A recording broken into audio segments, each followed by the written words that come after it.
Welcome to Gotham TV. We're here with Roy Marasigan. Brop, brop. This is a part of our Gotham TV series. This is the off-mic episodes that where we interview a lot of people and get some experience from the field. So welcome. Thanks for having me. So you travel all around the world. You sent us a list. I know, Jared, we've got a great map of all the places you've traveled. I'm just going to list them so you see the scope. The Bahamas, Canada, Costa Rica, Cuba, Haiti, Mexico, Panama, Brazil, Chile, Australia, Germany, Spain, United Kingdom, Afghanistan, Bahrain, Bangladesh, Burma, Cambodia, China, Indonesia, Iran, Japan, North Korea, South Korea, Lebanon, Philippines, Russia, Saudi Arabia, Syria, Turkey, United Arab Emirates, Chad, Djibouti, Kenya, Nigeria, Antarctica, Puerto Rico, Bermuda, and all over the U.S. Wow.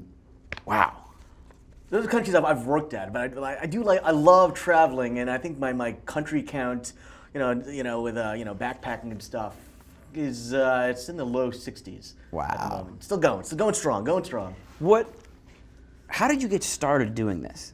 Not only the traveling, but also then doing sound. I actually originally wanted to be an editor. So I went to school thinking I wanted to be an editor, and they got exposed to all the other fields. And at the end of the day, I was like, I really like working on set. I didn't want to be in an office cooped up in a room staring at a screen. I like being on the field wearing shorts, running around, having little adventures. And actually, when I first got out of school, I was kind of marketing myself as a sound guy, and I was doing a lot of grip and electric as well. But then I got on some productions where the sound guy had left 2 hours ago, and there I was, just wrangling 5-wire in the snow and the dirt, packing the van, packing the grip truck, and I was like, I want to be that sound guy Right. who left 2 hours ago, and I was like, I want to be a sound guy. That's awesome. Where did you go to school? I went to NYU, Tisch School of the Arts, just for 2 years. Came in as a transfer student. Awesome. That's And great. A lot of great people there. Great teachers. So you decided not only to, the total opposite of a desk job. Let's travel around the world with a little, with a rig. What's it like traveling with your rig? I mean, you can talk. You've got your rig here. If you want to talk about your rig a little bit, and then how you deal with traveling with it. Well, the thing about traveling is that you can't, if you're going to somewhere remote, you can't, you have to make sure you've got it when the plane lands. Otherwise, the thing is you want to be able to work with, so I travel with it. I carry the mixer on, the receivers in my bag, the transmitters, hops, chargers, boom mic. I leave the boom pole with check-in luggage because I've always had kind of trouble, people are kind of iffy, oh, that's a club thing, and you can't bring it on. And some people are like, oh, it's totally fine. But most of the time, the rig is okay. Jared, you want to see the rig a little bit? I'm gonna upgrade to some the SRCs in a bit, but for now, that's what I rule with. So you keep it on you at all times. Is it more important or less important than your clothes? Less important. Because what I'm wearing now is basically my sound uniform, and I these clothes, like the shirt, it's a quick dry shirt. At the end of the day, you could rinse it in the tub or in the sink, and then wring it out, and then roll it up in a towel, and then it'll be dry in 2 hours. Clean and dry, ready to go. Same thing with the underwear. It's a game changer. It's a game changer. So what is something that you can't travel without? You have to have everywhere you go. I always have a bandana on me. You never know when I have it on me right now. My back pocket, my bandana, and a koozie, because you never know you're gonna have a drink. More likely, you are gonna have a drink at some point. What else? I always travel. Actually, my coworkers make fun of me. I always have a ukulele strapped to my backpack when I travel, and I always carry an American flag that kind of hoist up in my hotel room. So that when I get home from a hard day, I open the door, and it makes it kind of feel like home. And Yeah. makes you all warm and fuzzy seeing the stars and stripes. As cheesy as that sounds. No, that's but- great. That's awesome. So throughout your travels, you've been all over the world. Is there a place that you're absolutely fond of? It is the best spot to go. You would travel there whenever you can.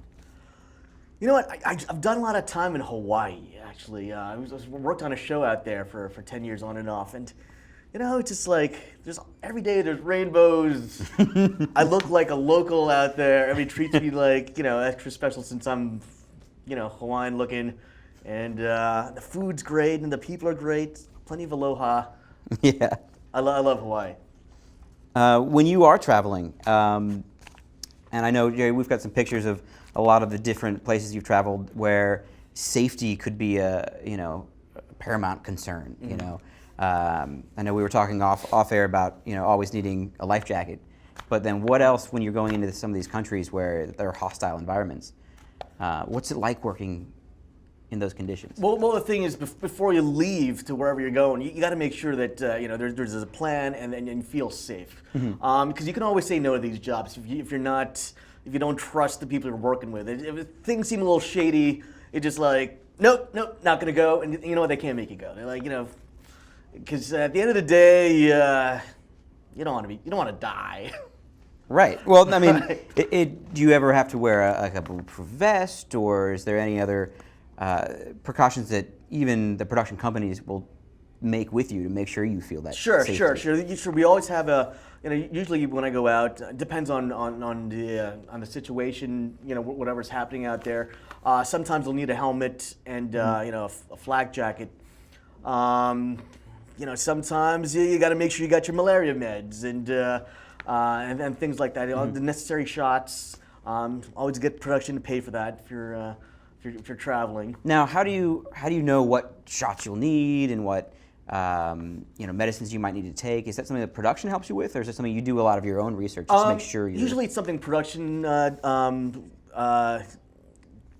with, and I'll just double check with my doctor just to make sure that I've got what I need. That's good. Do you have a doctor that you always go to in the States that knows, like, I'm traveling to Burma today, and can...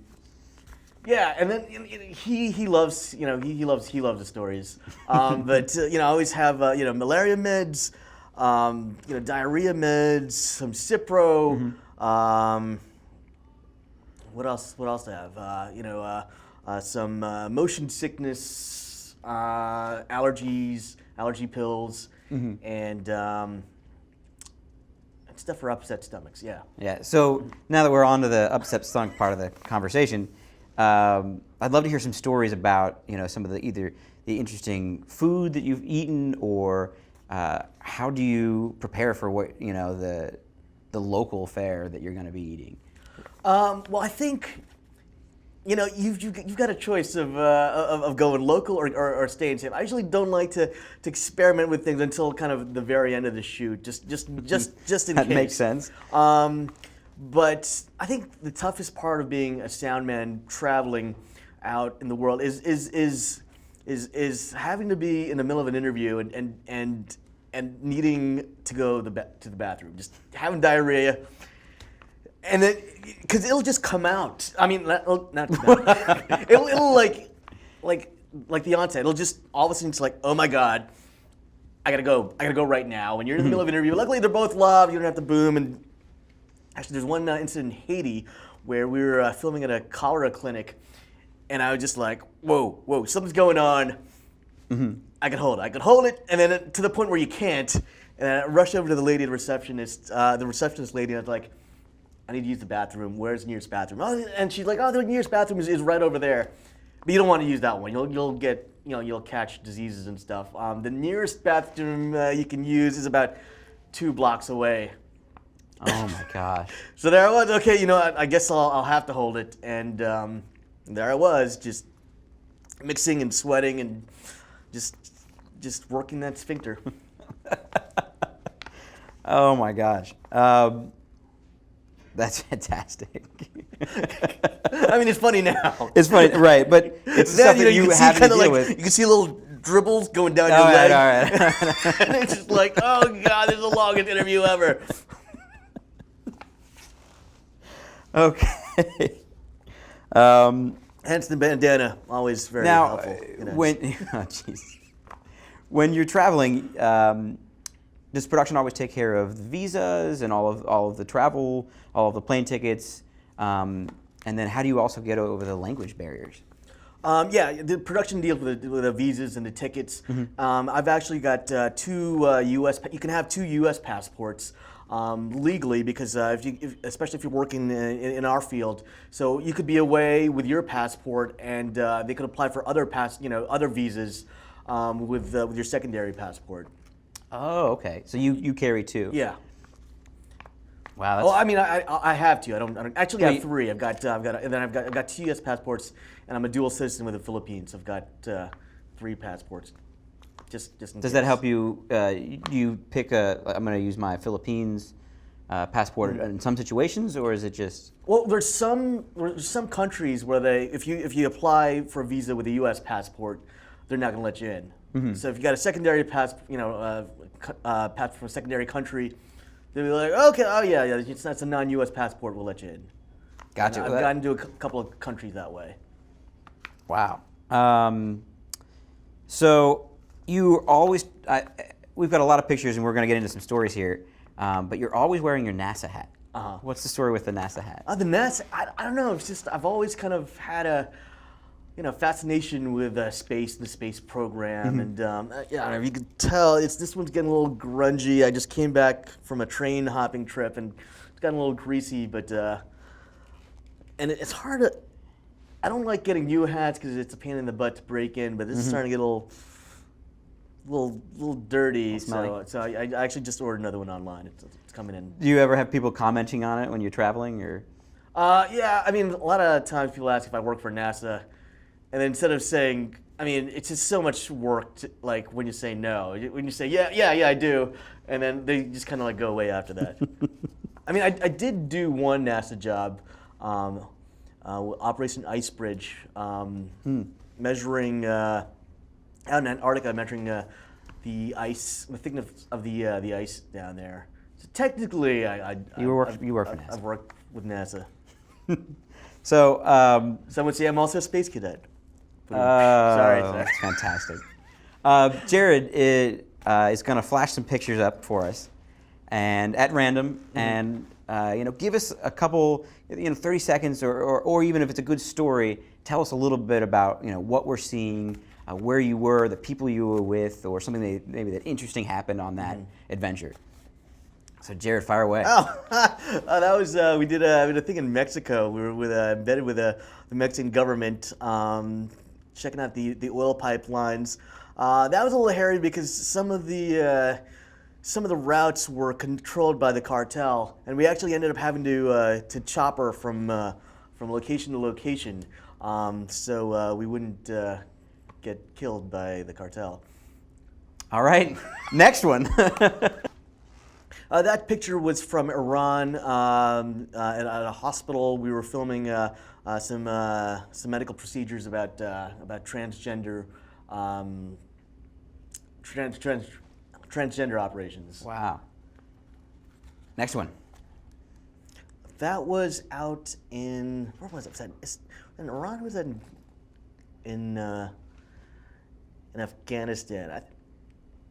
I'd like to say that that was Afghanistan for sure. We were out just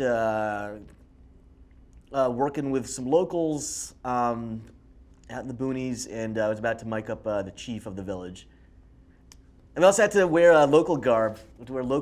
So we kind of like wouldn't look like Westerners. Right. Yeah. That was by the Iran. Afghanistan border right after a windstorm, a sandstorm hit us. I could barely see anything. Right, I see. Is it U.S. troops in the back? I see a Humvee. No. Those are Afghan troops. So you were going around with them? Right. What was this one about? It was about the drug trade, and it was about heroin use and drugs coming out of Afghanistan. That was me in Kenya, some locals out in the bush. That was in Bangladesh. We're doing an interview, and then saw the clouds coming in, and I was telling the producer, I think we should, just grab our rain gear real quick, because I think it's going to start pouring. Oh no, just 2 more questions. But before the 2 questions, it just started downpouring. Luckily, I had my little was that my Orca apron? I can't remember who makes that. Is that a Baggett or is that a? No. It's the apron. No, it's that. I think it's that Orca apron. Oh, okay. They do make one, yeah. Yeah. So staying on this picture, how do you talk to me about backups? Do you ever have? I mean, you're somewhere where you can't just instantaneously rent another one. Oh, I need another wireless. Just call your local shop. I'm all about backups and triplicates of every cable, and I've got a backup recorder, and I've got cables to plug into the camera just in case. You can't be in the middle of like Africa and then right, exactly. I need a Limo, to BNC cable, and they'll look at you and just laugh. So you gotta have everything. So you basically, I mean, 2 recorders, at least 2 booms, at least the poles, the back wireless. That's great. You got a couple more, Jared?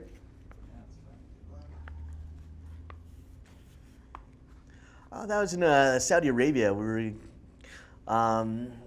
were embedded with the army, and we were going to take us on a little aerial tour of some. I can't remember where we were. I think we were in northern Saudi Arabia by the Yemen border. I love this. That's one of my favorites. That was from northern Chad with the Chadian army looking for Boko Haram, and yeah, we had some little downtime, and the soldiers really wanted to take pictures with us. So it's like, okay, they're like, here, take this rocket launcher. Is that a live rocket? I've got to ask. Yeah, sure. It is. Oh my gosh, you're crazy. Some penguins. Mr. Penguin. That's out in the Where's that? Philippines. Some militia type people. What were you doing there? We're doing a story about what was the story? There's 2 parts of the story. One part was getting reelected for office and how you need like an army behind you. And there's another portion of the story where we went to this village who made their own guns. Oh wow! So you mom and pop kind of boutique. For somebody to be elected, you've got to have your own militia behind you to prove that you're more powerful than the other. Right. Yeah. Oh, that was when we were about to land on a moving aircraft carrier from Bahrain to in the middle of where was it? Persian Gulf somewhere. Oh, also with aircraft carrier safety, they tell you not to run on the deck, and for good reason. There was we were doing a shot with some fighter pilots, and they're walking to their plane, and the camera person wanted to get a wide shot, then wanted to sprint up to them to get close up. Unfortunately, they made you wear these cranials to protect your. It was like a helmet with like an ear protection, and with goggles, built-in goggles, so you could barely. It kind of hindered your field of view, yeah. your vision, and I was checking out my levels. I'm running at the same time, and then that cable that catches the guy jets wire, when they land. I tripped over that thing. Started bleeding all over the place. Oh, and I had the foam windscreen of my stick mic ended up getting blown away. And things are very they get kind of crazy about that kind of stuff because they didn't know if it was super important or what it was. So I had all these kind of like Top Gun guys, just diving for this. They worry about the fobs going into the engines, the foreign debris. Yeah. One of those things go in the engine, and you just ruined like a multi-million-dollar plane. So no running on aircraft carriers. Yeah, Big make sure everything's on you. Don't drop anything. Yeah. And then and the thing is when I fell, I was bleeding all over the place, and everybody on the deck was looking at me, and I think it was more my pride being hurt than my knee. I was like, "Stop looking at me." I'm fine. Jared, do you have a selfie picture? Yeah. Oh yeah, that was in North Korea. I was part of that the crew, the Vice crew with Dennis Rodman. And that was Ah, okay. yeah, and basically that's our government minder following me, making sure that because they kind of tell you what's okay and what's not okay to. Pictures to take, and I was taking a little selfie, and there he was behind me, making sure the selfie was up to par. And you've got a story you told me about losing a wireless or almost losing a transmitter. Can you tell that one? Oh yeah, we were following. Actually, it was before that. We were following some North Korean defectors on a shoot. We were following them across Laos and across, I can't remember what river it was, but into Thailand.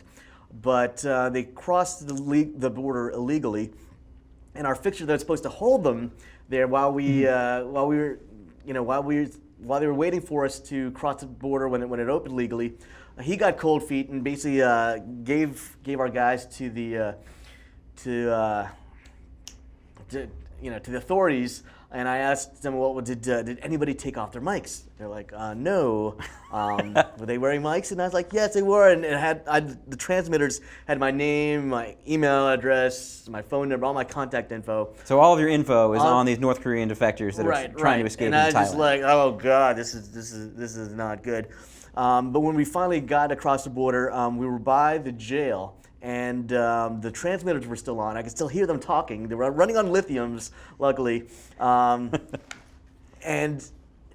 I was walking the perimeter of the jail, these high concrete walls.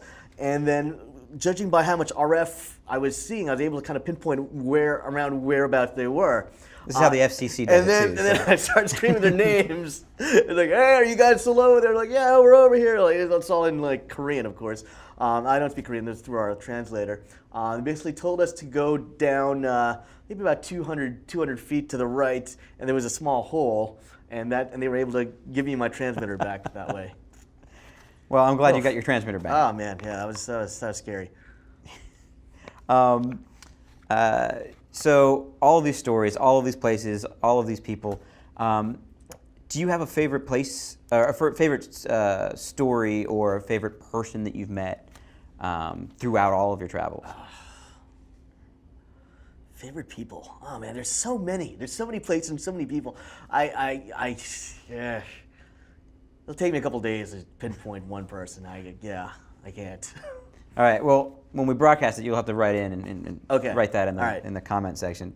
But is there anything else you want to talk about, or anything in your travels that you've gained knowledge-wise that maybe you'll pass on to somebody else who's, taking that leap, going overseas for maybe the first time, or in a awkward situation when they're traveling, or something they feel uncomfortable with? Is there something you would want to pass on? Just worry about your safety. Safety is so important. If you don't feel that a job is safe, Mm-hmm. you could say no, I'm not going. You don't have to go. Mm-hmm. They can't make you go, and if you want to stay, home, that's totally fine. If you feel like because I've been on some productions where it's just like I don't know about that. How do you gauge it? What's the line where you're like that? Are there red flags? They don't say something, or they allude to something that sounds a little off. You're doing this over a phone call, I'm assuming, or an email maybe. How do you gauge that safety level? Well, the thing is, you kind of have to double check to see what's going on there's in whatever location you're going to, and there's usually a security assessment team that you could kind of talk to as well, and they're like, yeah, it's that's actually kind of okay right now, but you never know, and right. Question is, do you want to take that chance? Because anything can happen at any time, really. Right. So it's just kind of that gut feeling when you're talking with production, or right. Where are you off to next? I'm actually, what's today? Monday. I'm heading out to Chile on Wednesday. So and I just realized it's winter down there. And it's just like, I gotta wear pants. Oh, no shorts. Yeah. The outfit changes. Yeah, it's a bummer. Oh well. All right. Well, great. Well, thank you for joining us for our Off Mic series at Gotham Sound TV. Join us next week, Tuesday, August 9th. We'll have a special two-part live stream. The first will be Glenn Sanders in studio talking about the Zaxcom Diva 24 systems. We'll also be showing off the LT3, a ZHD transmitter. Our second live stream next Tuesday will be with Allison Jackson, who just finished a Mike Birbiglia movie called Don't Think Twice, about an improv comedy troupe. She'll talk about the challenges of miking them up, and we'll also have some clips to show from the movie. Follow us on Facebook or Twitter. If you have not seen all of our live streams, please check them out on Vimeo or on YouTube. If you have ideas, please contact us at info@gothamsound.com. Cheers.